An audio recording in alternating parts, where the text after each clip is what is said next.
Netflix पर a killer paradox नाम की एक नई सीरीज आई है जिसके सीजन को देखने के लिए आपको बस 8 एपिसोड देखने होंगे और उन 8 एपिसोड की लेंथ 45 मिनट से लेकर 1 घंटे तक की है। तो कैसी है ये सीरीज और क्या आप सभी का इस सीरीज को अपना टाइम देना सही रहेगा या नहीं, चलिए बात करते हैं। सबसे पहले मैं आपको सीरीज की बेसिक कहानी बता देता हूँ जिससे कि आप डिसाइड कर पाओ कि क्या ये सीरीज आपके लिए है या नहीं।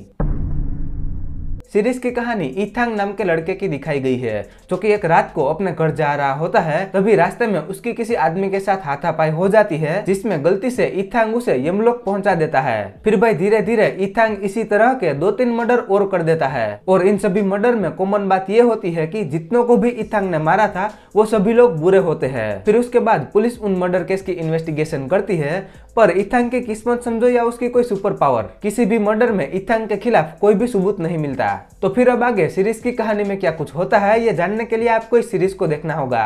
अब 2 पॉजिटिव और एक नेगेटिव के बाद आप डिसाइड करो कि क्या ये सीरीज आपको देखनी है या नहीं।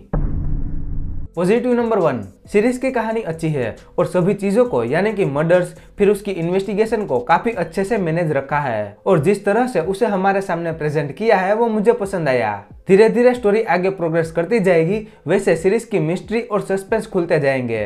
पॉजिटिव नंबर 2, सीरीज में एक सीन में से सीधे दूसरे सीन में कोई एक्टर उसी पोजीशन में कैसे पहुंच जाता है वो वाली ट्रांजिशन देखने में मुझे मजा आया और सीरीज में कुछ स्लो मोशन वाला फाइट सीन भी देखने मिलते हैं, वो भी मुझे पसंद आए। इसके अलावा सभी एक्टर्स की काफी जबरदस्त परफॉर्मेंस भी देखने मिलती है।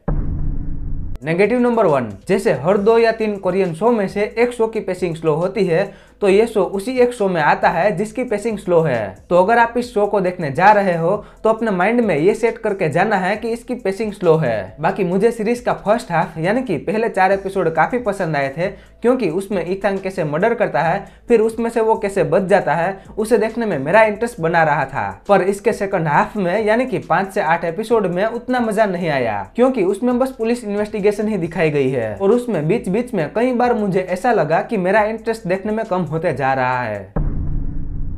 ओवरऑल कंक्लूजन की बात करो तो अगर आपको कोई कोरियन शो देखना है जिसमें स्लो पेसिंग से आपको कोई दिक्कत नहीं है तो इस शो को ट्राई कर सकते हो, ये शो आपको निराश नहीं करेगा। पेरेंटल गाइडेंस की बात करो तो ये शो फैमिली शो नहीं है क्योंकि इस शो में गालियां सुनने मिलती है, एडल्ट सीन भी देखने मिलते हैं और न्यूडिटी भी देखने मिलती है। रेटिंग की बात करूँ तो मैं इस सीरीज को 10 में से 7 स्टार दूंगा। आई होप कि आपको मेरा ये अ किलर पैराडॉक्स सीरीज का रिव्यू पसंद आया होगा।